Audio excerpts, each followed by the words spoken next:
welcome everyone to another episode of Raising Starseeds. Heidi and I are so honored to be joined with Mary Rodwell. She's coming to us today from Australia. This beautiful woman has dedicated her life to helping these star children. Her latest book, it was called The New Human, and that came out in 2016, and that was to document these star children and their memories. And Mary is also the founder and principal of Australian Close Encounter Resource Network, ACERN. And so you've really dedicated your life to helping bring out all this information and offer testimonies. And you do hypnotherapy sessions, correct? Yes, Abby, I started out primarily in this life and in professionally as a nurse and a midwife, but went into counseling 35 years ago. But gradually that led me into working with consciousness in hypnotherapy and, continued with counseling. But what became more and more obvious to me is that we are, in terms of consciousness, we are multidimensional in nature. And this is where people were afraid to ever admit that they were having experiences outside of the box. And so all I could see was many people being traumatized more from judgment of their experiences than they were often from the experiences themselves because of the way people perceive them. But what that led to, and I know that you're both understand the starseed phenomena, is that you're all star seeds. But what's interesting about that is it's intergenerational. So you are giving birth to these new generations of human that are an upgrade. I call them an upgrade because they are wired differently, for want of a better word. And by that, I mean that they're seen as different and often in mainstream seen as dysfunctional. So I have made this really a very big focus because not only am I a mum, I'm a grandma. And for me, it's always been about the kids, primarily because they're the most vulnerable. They're the ones that rely on us when they're born to love, care, support, and nurture.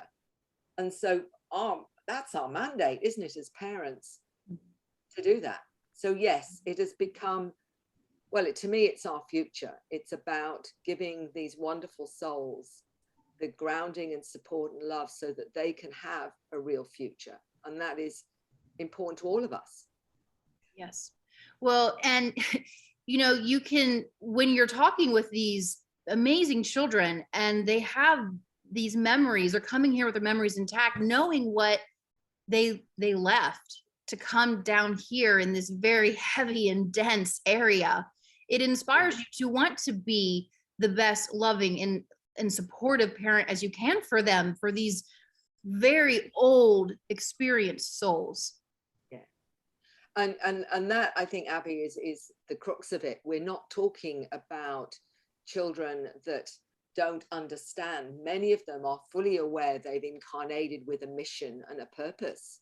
They've come in with this awareness. And I've talked to so many children that have talked about why they've come here and what skills they brought from wherever they've come from to help this, really to help humanity raise consciousness to a point where we can actually be fully who we are and what we're meant to be as we incarnate. So when they're small, they're still very vulnerable in this human world. They do need the right kinds of foods. They need the right nurturing and the right support so they can manifest all of what they are and what they, have come here to do. Yes. I remember some of your testimonials of speaking with children, and I found it interesting. A lot of them are aware of their beings and their team, their non-human team, or what you called it, a certain name, their guides, but they're non-human ones. Did you find more often than not that they're aware of their beings that are with them, their family? Well, often they, interestingly, Heidi, they call it their special friends. Special friends. That's and they will. When I say, well, what do your special friends look like, and they may describe a little blue being with big black eyes, or that it might be that like an angelic presence that they may be aware of. Some even are aware that they look just like a ball or orb of light that protects them and looks after them. And interestingly, one young man who connects to the mantis beings as being his family or his ancestors, and says he's got one of them that grows up with him and keeps him. So in other words, like he feels it's a mate, and it's actually growing with him so that he doesn't feel it's something separate or whatever. So their understanding is quite amazing. Their biggest issue, I think, unless they're with parents like yourselves, is how much can they say before they get shut down. Right. And that's been especially, I remember a young 8-year-old saying, because he was telling me about being on the craft with 2 of his school friends, and he said, they were on board craft, they were having lessons which were complex subjects and what have you. And I remember him saying to me, when I asked him what those complex subjects were, he said it was too complex for me to understand. But which put me in my place. What was interesting when I said, did you ever talk to your school friends about your memory of them being with you? And he got really upset, almost, with frustration, and saying, I wanted to, but mum stopped me. And his mum, who was lovely, said the reason for that was because if they didn't remember, they would start to think he was a bit strange. And I didn't want him to have a hard time at school. So there's this real issue about what is safe for your child to share of their experiences, because it's, in school, if you start to look at and sound a bit different, then immediately you have issues, not only with other children, but possibly, those that teaching that don't understand. So this is the bit where good parenting, I think, is really, really significant. Yeah, Very cool. I agree. And in talking with your children. So for a while, my kids were in the school system, and my oldest, and I've talked about this before on the show, is she's telepathic, and she can, it was difficult for her as she got older to hear what her teachers were thinking. And then it was even more difficult for her with her school age friends as their hormones began to change. She could understand why the facial expressions never matched what they were genuinely feeling inside. And so she was having a lot of difficulty understanding. She said, none of my friends are real anymore, and she said, I don't know why they can't be honest with me. And when I would go to her school, I would find her outside walking in the grass by herself. And I always worried, is everything okay at school? How's it with your friends? And she said, Mom, I need to just ground for a while when I'm in that classroom. And she said, I'm being pinged from all of their emotions and the teacher, and feeling that. And so it was important for the only reason why I say this is for the parents at home, knowing that what the child is going through during the day at school, because they are feeling everything, because their bodies are essentially registers, energy registers, and the importance of grounding and giving them those tools. I think this is actually really significant with many of them because of the fact they're empathic, they're telepathic, and managing that in an environment like a school environment. I always remember a young man, I mentioned him in the New Human, when he said he was about 10 or 11. He was forever operating from his multidimensional self, and his family basically said, will you stop doing that? Start being normal and start getting, into 3D like we are. We don't want to hear all your stuff. It's all, we don't, basically telling him they didn't really believe in his reality anyway. Yeah. So he said, Mary, what I did was I shut down and decided I will just operate in the 3D reality and what have you. He said the trouble was that living in just that small container of reality, he said, I became so depressed that several times I almost took my life. And he said, so the only way I knew I could survive was to open up again to all of who I was. But he said, going to school, and it's exactly what your daughter was saying. He said, when I was in school, he said, the trauma of being in a classroom where you're tapping into everyone and their home life, their own emotional traumas and what have you, he said was so painful that it was difficult to go to school. And I you know, and survive. And this is what I think it has to be understood, is that huge sensitivity that they have. And I mean, you feel it, you're both intuitives, you know what I mean, but you've learned ways of dealing with that. But when you're young and sensitive and you're still trying to work out, you know, what's going on, and you need that sensitivity to understand your 3D reality. You know, but if you close it down, then you're trapped. And I think this is why a lot of children and teenagers, particularly teenagers, go on drugs and alcohol, because they're shutting down from this overload of information and awareness. And also they get to a point where they want to be the same as everybody else, because that way they're accepted.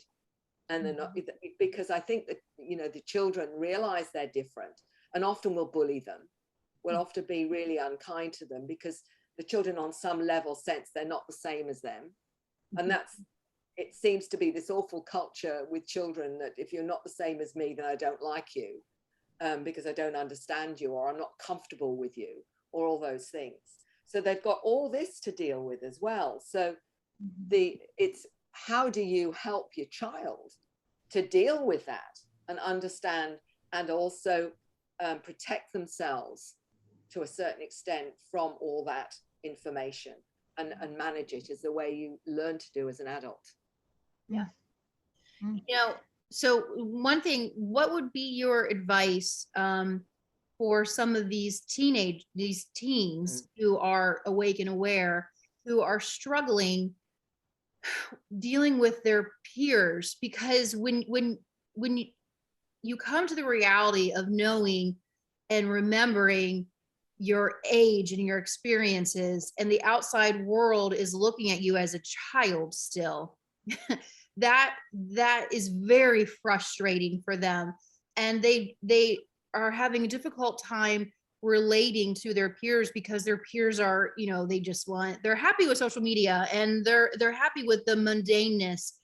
And so they struggle dealing with the maturity level. So what would be a good piece of advice for those teenage years, when they know what they are, but they're still stuck in this teen body and being looked at as a child? Yeah. And it's a good question. I've often talked to other starseeds, teenage starseeds, and asked how they manage things and whatever.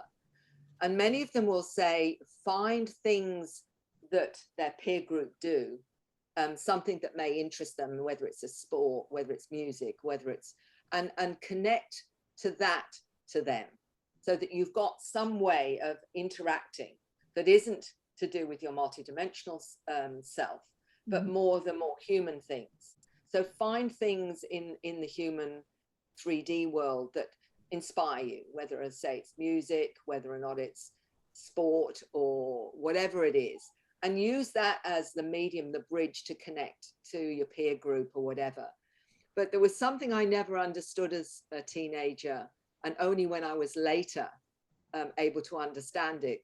I had this, and if I say voice in my head, you'll know what I'm talking about. To me, it was, I couldn't even understand why I got this message. And I was probably about 13 or 14. And I remember feeling like I couldn't get excited about some of the things my school friends got excited about, you know, whether it was pop music or whatever, you know, and I'm thinking, why are they so into all of that? It's a bit boring, you know? And I didn't know then, you know? And I remember this voice saying to me, Mary, you've got to play the game. And it was only later, what the hell? What do you mean I've got to play the game? But on some level, I got it. I got that I had to put on this kind of being human thing. And that meant play the game, get interested in something that they got interested in, and then I've got a connecting point with them. And let's face it, you know, these new souls that have come in, part of it is about being human, is about learning to be in three, not running away from it. Not, I mean, I'm going to make you laugh. One of the things I've sort of said is, with many starseeds saying, Mary, don't like it here, want to go home, don't want to be here. And I say, I feel like I'm a sort of headmistress that's in a boarding school and saying to them, look, I know you don't like it in this boarding school called, you know, being human and whatever, but you're here for a reason. You've got things to learn, so you can't go home yet. You'll have your holidays, you know, at some point. It's almost like I'm saying, you know, get over it. I don't know anyone who's been to boarding school, but, you know, there are some who I don't like going to boarding school. Well, it's a human boarding school, and you're here to learn things. And I know it's not much fun, and you will go home occasionally, but this is why you've come, to learn about being human and not fighting that, but exploring it, treat it more as an adventure. Yes, you're going to find people that don't get it, but you're also going to find people that do. That there are millions out there like you, feeling alone, feeling isolated, afraid of humanity, often afraid of this barbaric, rather aggressive world that we live in, this materialistic world that we're in. But we've come to make a difference, and running away from it, you don't get to know where you can fit and where you can make a difference. But it may be a bit of a journey to get to a point where you're in your comfort zone around it. You know, because I think we've all learned that being different in school is different to being different after you leave school, because then being different can be really cool. You know? And people will be drawn to you because you're different. It's only in school you've got to be like everybody else. This resonates so much with me, myself, in my childhood. There's chunks of time missing and things, but I often remember being friends with people, but feeling very alone, preferring solitude. Like I remember hiding, my spot at recess was in a tree just to watch. And my mom was special with that and great with that, grounded me a lot. And, you know, but what my point was, I remember having this feeling of longing to go home. Like I always, like I was temporarily here. Like I needed to go somewhere else was going to make me happier. And I struggled with that. Cut to when I became pregnant and I became a mother, that's when the emotion of it all turned to panic, because I became painfully aware of the agendas in the program and what they're trying to do. Because my mom, you know, I was a free spirit child and I had room to roam, and there's Bigfoot. Sure, Heidi, go say hi. You know, it was welcome. But then my kids came into the world and medical mafia took over and the indoctrination. And I'm like, this isn't the magic I got to experience. You know, this isn't okay. And I had this mama bear come over me that I didn't know I would turn into that. So I became fiercely protective of my kids, and to the point of I didn't want to scare them, but I feel like I was going the extreme. So finding this balance of welcoming children into this world safely, humanely, away from these systems and programs, I just think it's the most imperative time to do that. And it's almost, you know, the panic time of, I just wish more parents would wake up to this, but did you notice in your studies of all your years, the way the medical community just really went after those pregnancies? They knew the starseeds were coming in flux. And I mean, I kind of said a bunch of things there. Sorry. Look, Heidi, I absolutely understand that, because I remember my own childhood. And I know that I'm an older generation, but I remember my mum saying, off you go and play. And we'd go exploring all day. No bottles of water, no slip, slap, slop, or any of that kind of stuff. And we'd come home when we were hungry, you know, climbing trees, and there was total freedom. And there was none of this, as you say, medical mafia. As a nurse and a midwife, I believe that was for a really good reason, to show me what worked and what didn't work in medicine. And I could already see the cracks appear and what wasn't you know, where a lot of the medication just led to more medication and this kind of thing. And I remember going and learning counseling, thinking this fits for me far more, because you're looking at the cause of disease, which is emotional, psychological trauma or whatever, rather than suppressing disease, which is what seems to be now the medical protocols with most people. You know, you take this for this and that creates this condition, and you take something for that condition and that creates another condition, all the side effects and all the rest of it. So what was fascinating for me was when I left that and I started to realize more of what causes disease. Why do people become ill? Fascinated me. So I worked, you know, and looked at energetic healing, frequency, this kind of thing, and also gaining an understanding of the multidimensional nature. And my daughter's a naturopath, so she woke me up to, oh, there's homeopathic vaccinations. Oh, that's interesting. That sounds more like it, you know. And there are other things that are natural. So I got my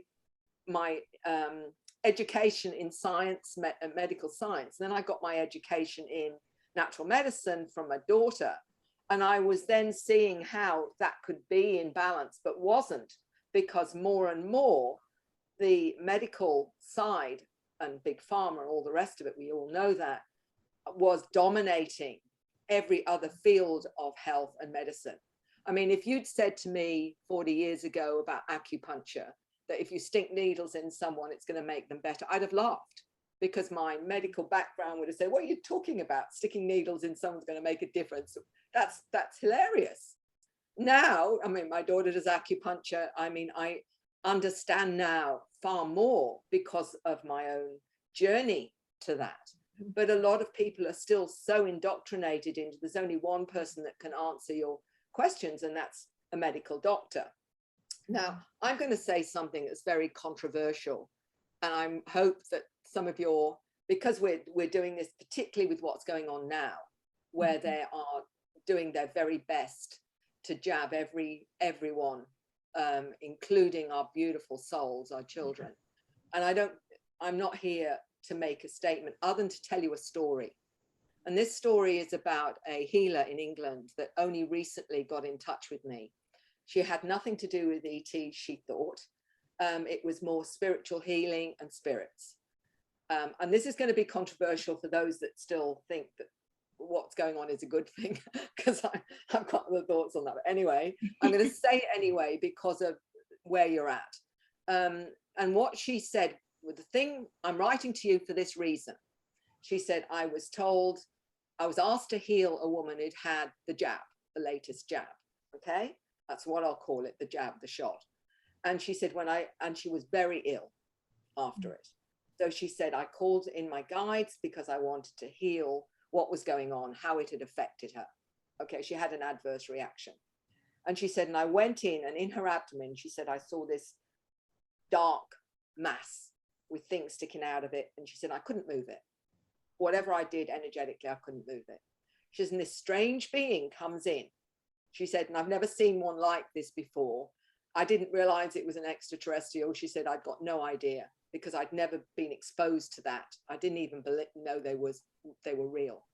And she said, and this being took me and this woman up on board craft. They did something with this lady where they cleared this mass. We were put back again. 3 days later, that lady's eating and drinking normally and being quite okay. But I'm left with not knowing how this being came in and who they were. And I'm freaked out. She said, I'm absolutely freaked out. Since then, she's realized that, that she's had experiences through her life, but she hadn't identified them. But she said to me this, she said, has anyone else had that happen, of the ETs come and done any healing? And within a week, it always happens. Within a week, I was talking to a lady in Australia who often her children have experiences, she has experiences. And she said, Mary, something really strange happened last week. She was a businesswoman, so she had to have the shot. And she said, and I was lying in bed and these three beings came and their hands were in my body and they were really, I'd never seen them before, but she said, I felt they were healing me. So here is another account of someone that had had the healing by the ETs after the shot. Wow. So whatever you want to make of that, and I know it's controversial because I know there's going to be lots of people, but I feel strongly that people need to hear this, that plainly, I'm not saying all of them. I know there's different batches, I know there's whatever. What I'm saying is for some people, it's not doing them a lot of good from the sounds of it. And the ETs know it and are coming in. And I want to give people hope with that as well, because I know for those that have gone into this and seen some of the dreadful reactions that have happened, that what can we do? How can we help? Well, I think ETs are family. Ancestors are saying, right, well, we're going to be doing something as well. So I hope that that will give those that are worried about this to actually realize that there is help. So thank you so much for sharing that, Mary. I've never shared this on the show. I've shared it privately to some people. And it's going to kind of back up with what you're saying, because it came through for me from a beautiful Orion lion being.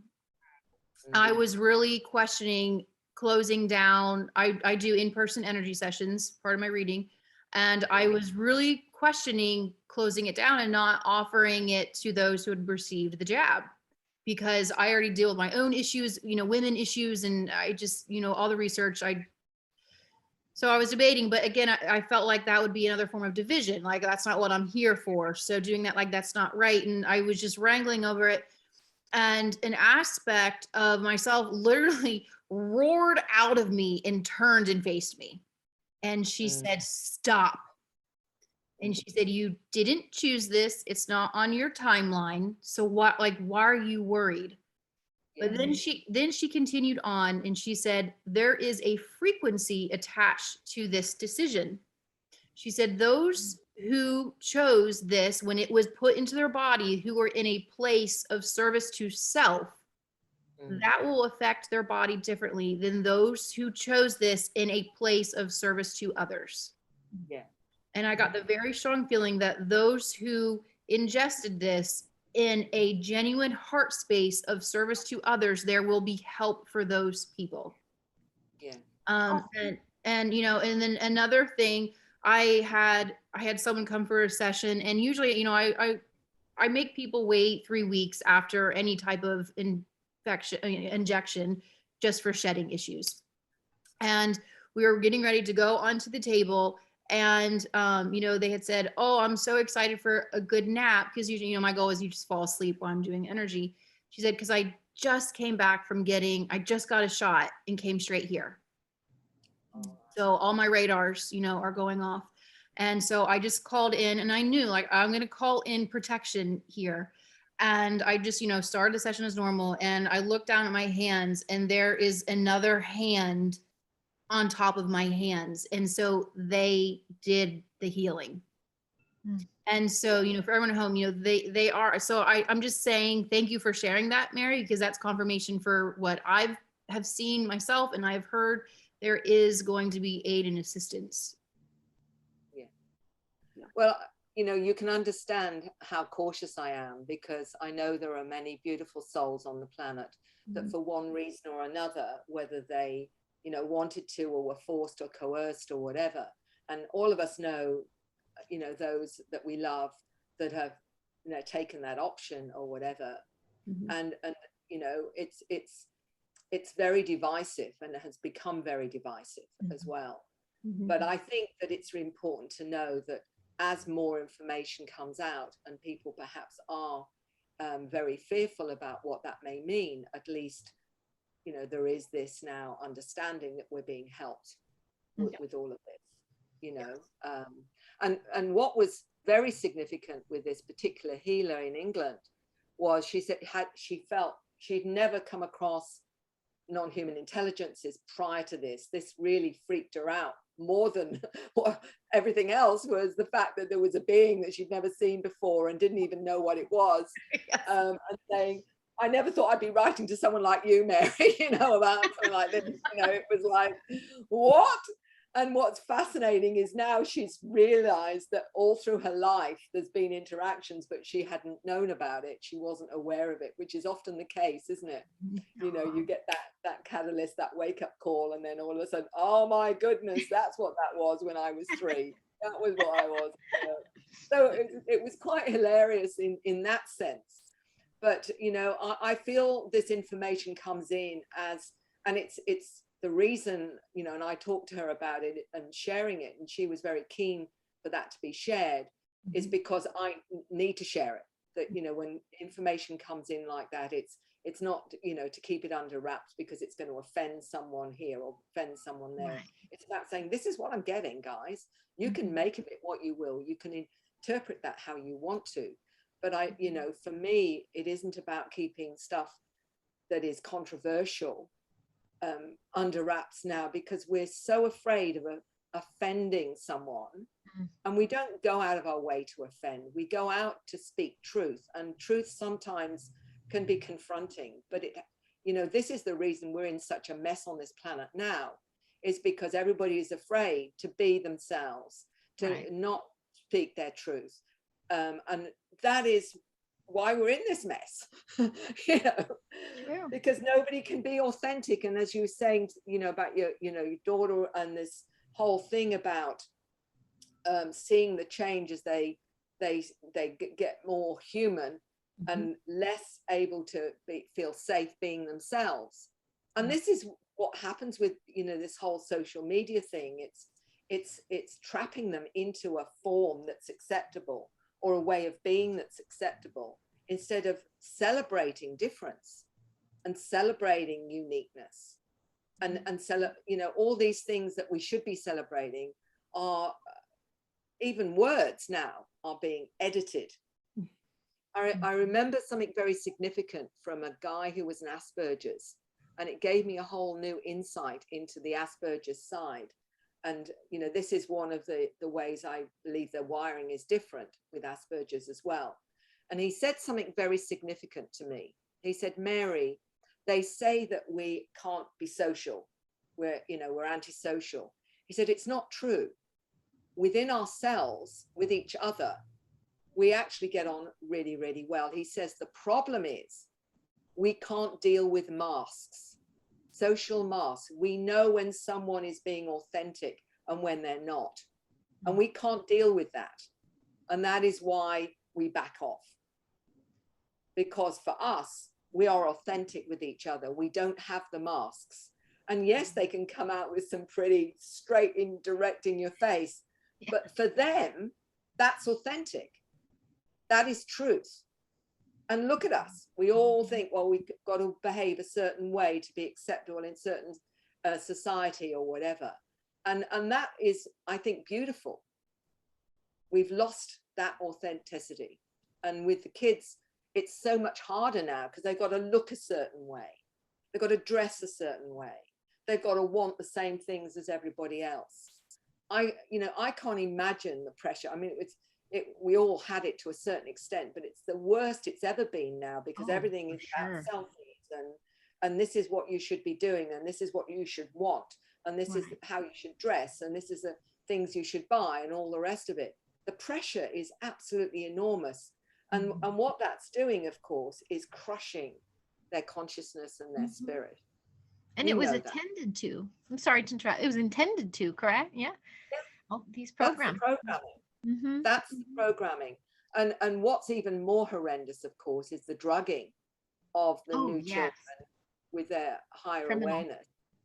I mean, when you think about what that's doing, when you're giving these drugs to 4 and 5-year-olds, and how parents can accept that as a norm, for me, is unbelievable. Absolutely unbelievable. Yeah. So we've got to look at other ways, and why it was so important to write The New Human was to provide understanding, but also protocols that will cut out that whole medical side, and say, look, if you give them, organic, holistic food, when you give them extra types of vitamins that some need, which is Dr. Lena Olson was saying. She dealt with letter people because she was one, her family was one. And she worked as a scientist to rebalance their higher frequencies in a way they could manage and still do the things they needed to do in 3D. So it's all there, but you've got to be prepared to look at your lifestyle, to look at what isn't helping those kids. And let's face it, our food is contaminated, our water's contaminated, our air is contaminated, everything, you know, and we're hearing more and more about what they're putting in food. You know, and the whole thing is about damaging the physical body and also damaging the psyche of the individual. And we all know that that's to make sure that these kids don't come to do what they come here to do.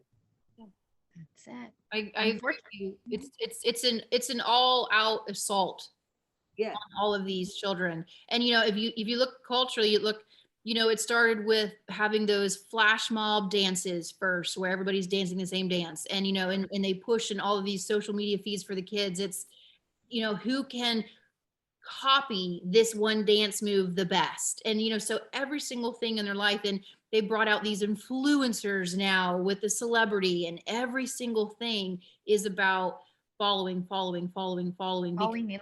So they know all of these multidimensional leaders are here. And it's an assault, and it's an assault in the food. And, you know, and I want to say one thing too for the parents is, you know, all of these starseed children, some of them came from different areas, so the diet can be different for the children as well. You know, my youngest is very heavy, like she's just a strong fairy energy, like elvish energy, so she needs a lot more fruits and sugars. She needs that for her energy level. If she doesn't have it, she crashes. My middle child is all about working out and keeping lean, like he likes lean muscle on him. It's just what he needs. So it just knowing each child has their different strengths, what they came here for. And you're absolutely right. They're also coming from different parts of the cosmos with different agendas. So they're coming in with a different frequency. So what they're drawn to is about trusting what they're drawn to.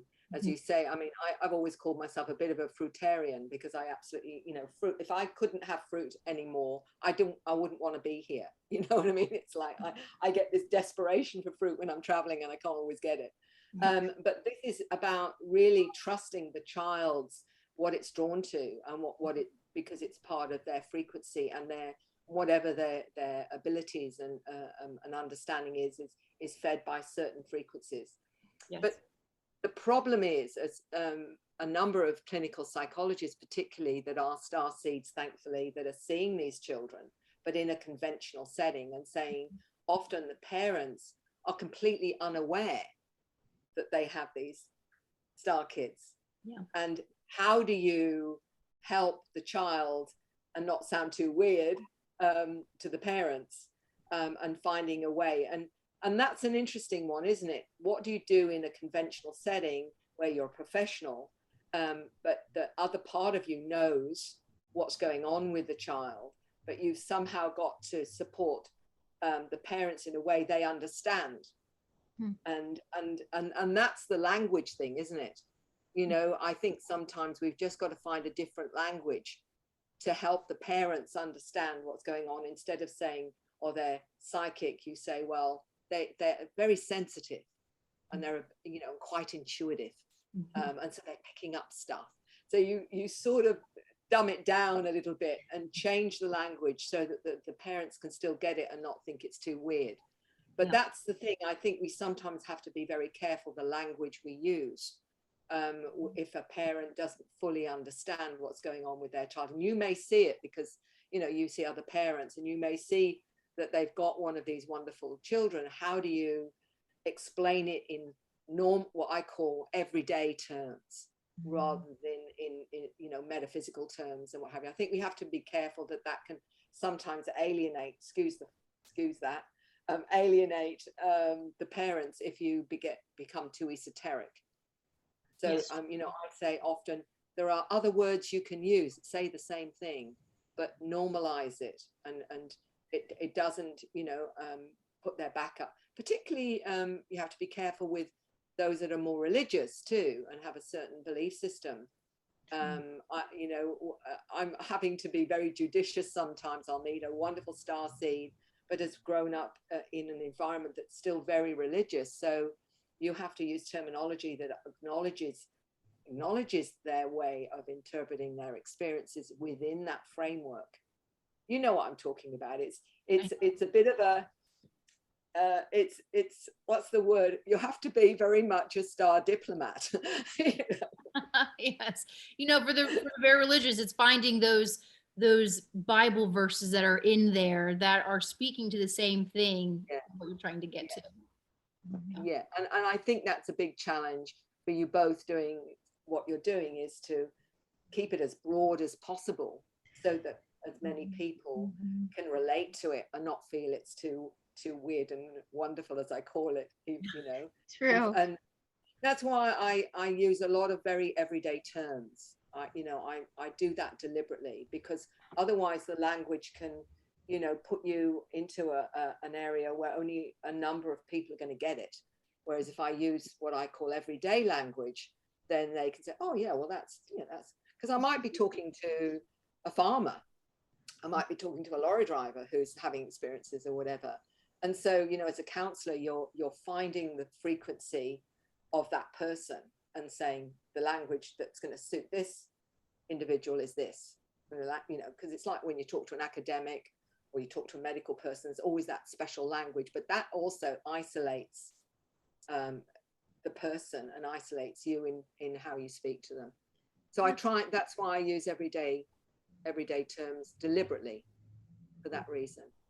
Some people know what a Merkaba is, other people won't know. So you just say like an orb of light, and a lot, those kinds of things, just for an example. No, that's very true. I learned the hard way. I went full reptilian on everybody all the time. And I was very lonely.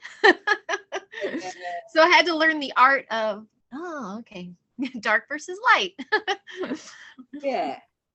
It is all about language, and that's really, I think the most important thing. And it's the same with the kids, so that they don't get shut down.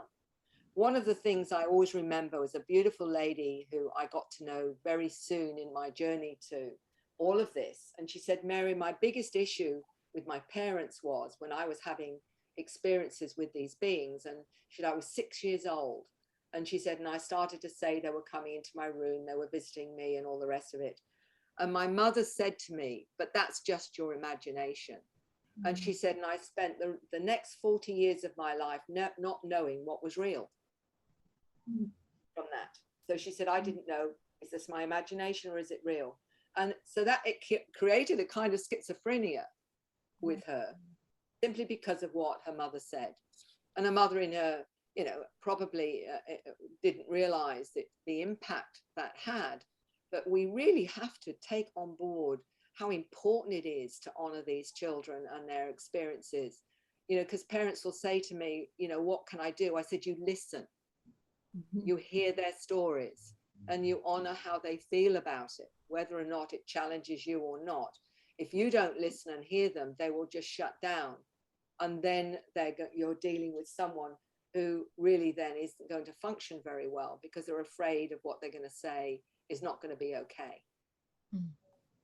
I love that you say that. I myself, I try to focus on asking a lot, how did that make you feel? How do you feel about that? And, especially if they are having a memory, and then I follow up with, well, why do you think you chose that lifetime to remember in this one? Let's try to find the purpose of how it's going to help you, to look at the root of some things. Yeah. And I mean, have them find out that root. Yeah. And that's what really is so empowering for them, to have that honored, that feeling, that knowing, that sensing that this is more of me. Because I think a lot of the children do shut down as they get older, because of the simple reason it's not respected and it's not honored. So they just think there's no point in talking about that, because no one's going to get it, and they're just going to laugh at me or judge me or whatever. And so if we want to keep them on that path of being available to those memories still, and working with them for as long as that's useful to them. Then it's about just, I say to, parents, the difference between something that's their imagination and something that is real and has an impact on them. There's an emotional trigger to it, which isn't with imagination. They fantasize about X, Y, and Z. But people say to me, well, how do you know they're not fantasizing? Well, I said, when a 7-year-old tells you they're from the future, that they are a being with 4 digits, and they've come back from the future to help now, that the beings they interact with have an IQ of 400. This is a 7-year-old speaking about this and explaining he's been shown God is. This is probably going to be controversial now I think about it, but anyway, I'll say it anyway. Please. Because the beings were telling him and showing him what the concept of God was, and he said they took me to something that looked like a black hole, but it wasn't. And he said, and it was and they said within it is an ultraviolet light that creates, and we call that God. Well, to me, that's a frequency, that's an intelligence, isn't it? It hasn't a form. So I don't have a problem with that, but there's going to be a lot of people that will.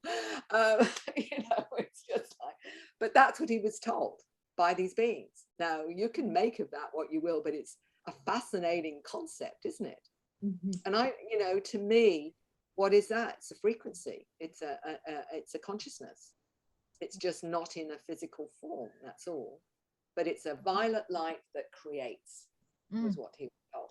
Not many 7-year-olds speak like that, so. And that's what I'm getting at, Heidi. Yeah. Is that imagination? Come on. And that's what, you do get, that's got to be, or whatever. Where would they get information like that? Right. Why would they say they're from the future in a different form, for example? This kind of, there was other stuff that he mentioned about himself, for example. And this is what is so powerful. It's because it's concepts, and often very deep concepts. One 9-year-old told me that her understanding of God was, she was told that there's dayland, which is where the angels light and God is, but God isn't male or female. God is an ultra-terrestrial. And we all come from there. So you can take your pick, really. But, it's good to challenge. I think it's healthy to say, well, what about that concept? Could it fit for me? Because does that, what resonates? Because I think the biggest important thing right now on this planet is the different levels of what is considered information or truth. So what do you believe? You've got that with all this latest stuff going on. Who do you believe? What do you want to believe? And it's more about really testing us to trust our own resonance to information, because ultimately that's all we've got. That's all we've got. Do you trust that person over there? Do you trust that expert over there? Do you trust that minister over there or whatever? Who are you prepared to give that trust to? And ultimately, no one, I believe, has the mandate on truth. There's a lovely quote by Albert Einstein that said, those who believe they have the mandate on truth and knowledge are shipwrecked by the laughter of the gods. So in other words, whoever it is, they're not going to know it all. So what do? What you can only do is trust this, because that is the only thing you have that can give you that resonance. But so many people are afraid to do that. What if I'm wrong? Well, are they right? How do you know they're right? Who actually does know? And the ones that say they know are the ones you should avoid like the plague. Because what makes me so excited, though, and I want to know if you've experienced this. Abby and I are really trying to pull together and find these new Earth education centers, like a new way of educating these children. And I picture roundtables of these children in first, second, third grade sharing their experiences. And like I want to normalize that as an education, because are you seeing any of that in Australia? Are you seeing new education type centers or a new way of educating the children? Not yet. Not yet. I think the nearest that some try is sending them maybe to Steiner or Montessori or We whatever. do Steiner. But I still think, and I've always talked about, you know, these awakening centers where you would have children who were given the opportunity to support each other and to share who they are and why they're here. And for parents to provide that place where the children tell you what they most need to do what they've come here to do. So in other words, what we do as we're told, really. We provide the space, we provide the love, the care, the right nutrition, the right environment, but the children will dictate what is needed for them, because they know better than anyone what they need. And so it'll be about us learning from them. That is how I see it. And I talked to someone who was an educator in Dublin who was talking about spiritual children and what have you. And she said, I'm talking to this board because she's doing a thesis on the spiritual children. And she said to me, Mary, what would you advise these educators in terms of how you see it? And I said, they're not going to like it. I said, they're not going to like it. I said, basically, to forget anything you've ever known about education and start again and ask the children, what is it they need to be what they've come here to be? And I think, you know, you would find one would be learning how to be human in this density, for example. Another would be about understanding the different levels of consciousness on this planet, so that you can't expect everyone to understand the way you see the world and reality and experience, for example. All those kinds of things, human relationships, you know, and all these other things. That is how I see the future, as we understand more about these, you know, these wonderful souls that have come in with so much awareness and understanding, that have come to help this planet get back on track. That is how we'll support them. But in the meantime, I think the plus of this, what's going on the planet right now, is that people are being forced to stop, get off the gravy train for a while, and having to decide what's important in their lives and their families, because you're being faced with your mortality. It's a very it makes it very significant to say, hold on a minute, you know, this is the rest of my life. And I think that's been a good thing. And the other good thing is it's actually stopped a lot of children going to school. Very true. You know, they're having to be at home, and the parents are doing what parents really should be doing. Which very much. I'm in Los Angeles here, and we went Steiner and Waldorf, but unfortunately in California, the Waldorf Institute of Southern California, they went pretty agenda driven. They came back to school fully masked and distanced, and I'm like, Steiner would turn in his grave. But a lot of parents were like, started their own pods and forest schools and education, because they're like, I'm seeing what they're doing now. All the parents slowed down from the busy two-parent working. They watched what their kids were learning, and they're like, whoa, wait a minute. Hopefully more will, you know, subscribe to this, but there's been enough I feel a shift. I feel the shift in it. And then our momentum of doing this and finding the others has really helped. We're finding new education centers starting to pop up and getting funding, and it's exciting. It's exciting, and it deserves our good energy towards it. Yeah, I'm seeing just locally a couple, even just parents or past educators, they're becoming very creative now, and I'm loving it, and creating these new learning pods, and they can all be different. So I'm loving witnessing the people who are taking this moment to reimagine. It's absolutely, and that's, you know, important to focus on when you're seeing the chaos. I'm wondering where it's all going to lead. I'm also seeing a huge shift in people waking up. I've never been so busy, you know, it's ridiculous. And that's a positive thing. It's not so positive for me as an aging woman who likes to have a siesta occasionally, more than occasionally. Like, oh, right, you know, but in the real sense of that, it's a beautiful thing, because you know, we've been told about this, we've been warned, and been ready to anticipate this shift that's going on. How it's going to completely unfold, none of us know. That's part of the adventure, isn't it? You know, on being on this planet. And I'm just observing and seeing that although all of this is being really challenging, on another level, there are so many people now getting the message and understanding the greater reality. And that is, I think, amazing. And that's what we've come here to participate in, isn't it? You know, I'm looking forward to seeing how else it unfolds. But my biggest concern is because the children are being targeted now, and the babies, because of the agenda that's going on.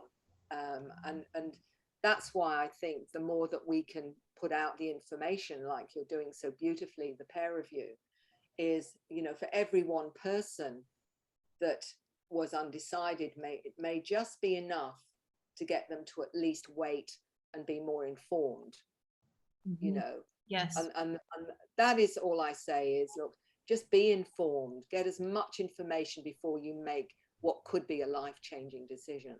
You know, wouldn't you do that if it was your, you know, particularly if it's your child, you know, and it's your child's health and well-being? Make sure you know what you're doing. That's all, you know, and be clear on that. That's all I would say to people, is just be informed. Well, you know, it's our number one job as parents. The only thing we have to do is to protect our children. It's your job to protect them, nurture them. And yeah, unfortunately, a lot of people aren't really looking at that role anymore for what it should be playing. Like they're just, again, it's that conformity, that societal pressure of conformity, and that's overriding the natural instinct of a parent to protect your child. I in one of my kind of I'm gonna call it a low moment personally, I just went to each dimension and put out a beacon call. You know, and I went up to 5 to 6, you know, of they're getting the children. Like we need help. They're now going after the children, and just actively put out that alert. Because it's been a struggle to witness. It's been hard. I think we also, though, with that, understand that these amazing beings that are being born and have been born recently also know what they're facing. Yeah. They've come in knowing that this was going to be part of what was going on. Yeah. And there must be more to that, and their awareness. And let's face it, any of them will be amazing healers. True. So what will that mean? How, you know, will they be using their own skills to realign the physical body and the energetic bodies and whatever as well? That may be part of it as well. So, you know, whenever I get really anxious about that, I keep, you know, I get reminded, Mary, they chose it. They know what they're doing. They know what they're doing. And none of it is going to be a surprise to their superconscious. It's just part of it. Just in the same way, so many, when they go into their superconscious and ask for healing, and if it's time and they've learned what they've needed to learn, they'll heal themselves and whatever. So we have this amazing capacity, and I think that what's going on is a wonderful catalyst for us to access more of that understanding, that awareness that we all have, that higher consciousness, which is what's happening at the moment, you know, more and more. And the interesting thing for those that feel very alone, you know, when I meet them and they say, Mary, I've lived like this all my life, nobody understands. I feel like, you know, I'm an alien on a planet that doesn't get me. And I'm saying, but you're not alone. There are millions, most likely billions now, just like you, all feeling alone. because they haven't yet been able to come out the space closet and say, this is who I am. We've got to start doing more of that, speaking our truth, and you're doing it. You're embodying that confidence in yourself and your reality and your experience. And that is so important now, because it's giving permission for others to own that side of themselves as well. And one of the most important things, and Pete knows this very well, Peter Slattery, is that they're opening up multidimensionally, and they're really asking now to how to manage that so that they can utilize that side of themselves. And that is happening more and more, that, you know, it's activating their clairsentience, their clairaudience, their clairvoyance, and they're saying, but how do I manage it? And it's just really giving them a few tools to understand how it all works. Because many of them, I say, look, you're already riding the bike, you just need to know where the brakes and the lights are. Let me show you. And then you know, and then, like the bike, you know, the more you do it, the better you get. You know, it's like anything that you do, but realize that it is innate part of who you are, that, you know, you don't have to ask how to breathe, do you? You do it.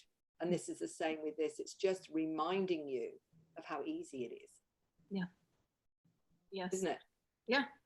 100%. I speaking of the clairs, I actually read earlier today that they're almost going to they found a new clair, and I believe it's pronounced clairliance. Yeah. And it is our strongest sense of smell. And, you know, one of the side effects of the thing was not this thing, but, you know, was how we lost our sense of smell and taste. Yeah. And some people are noticing that they are now, when they've come out of that, they have an even stronger sense of smell and taste now, and it's awakened something brand new in them.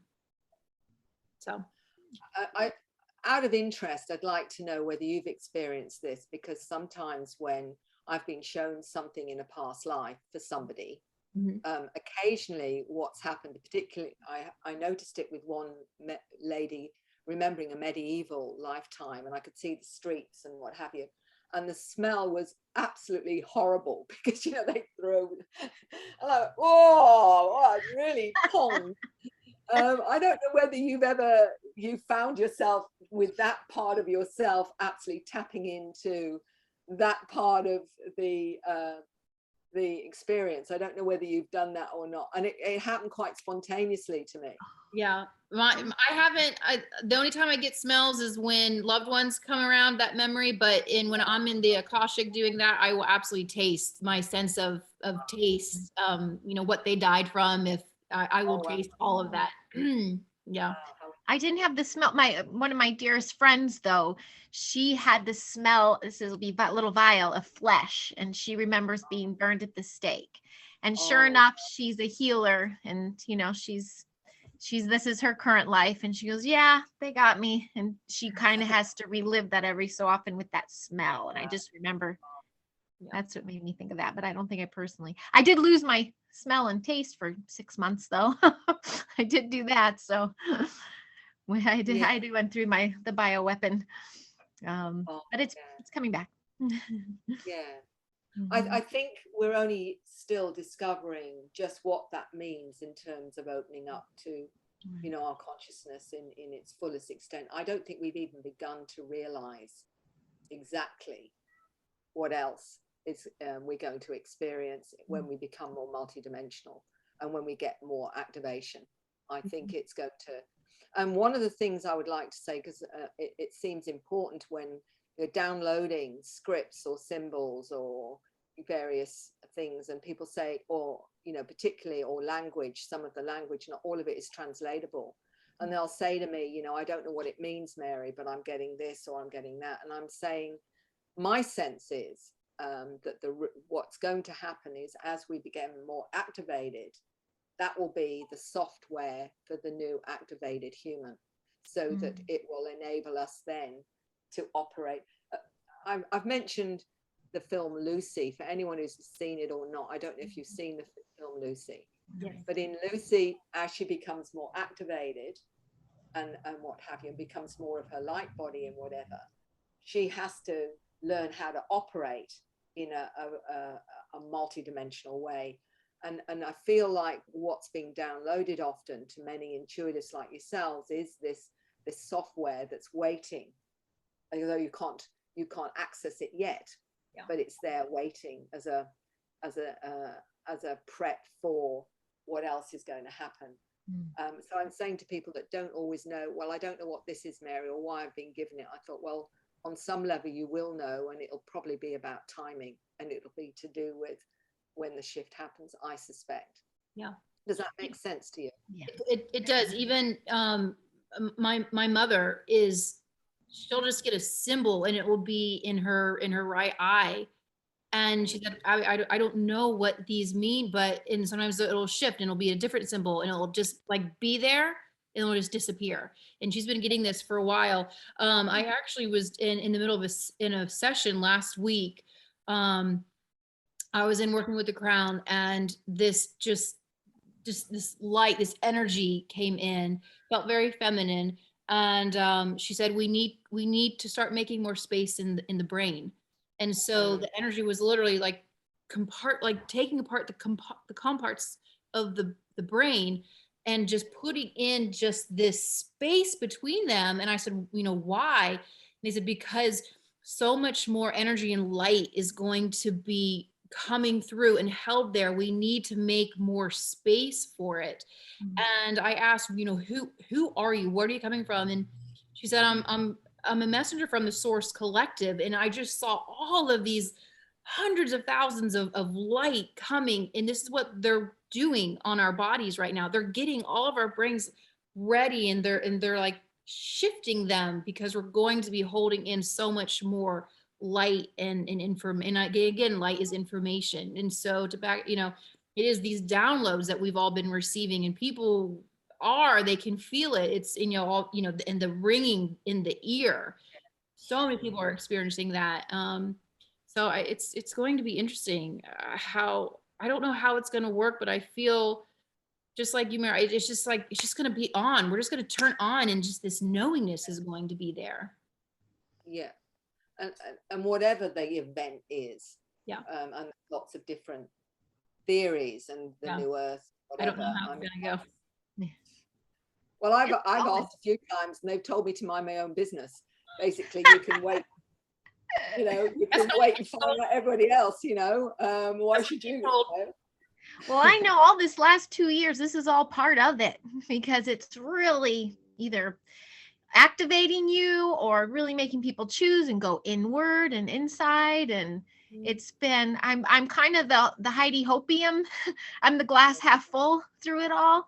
And I'm noticing you're either having a really good time through it, or you really have a lot of your stuff is coming to surface and you have a lot of work to do.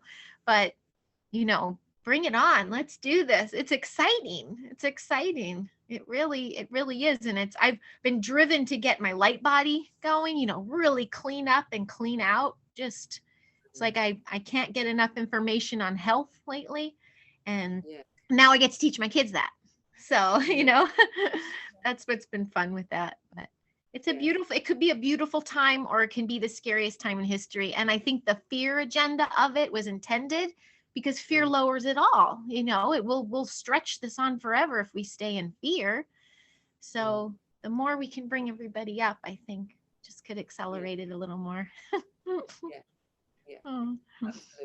Absolutely. Yes.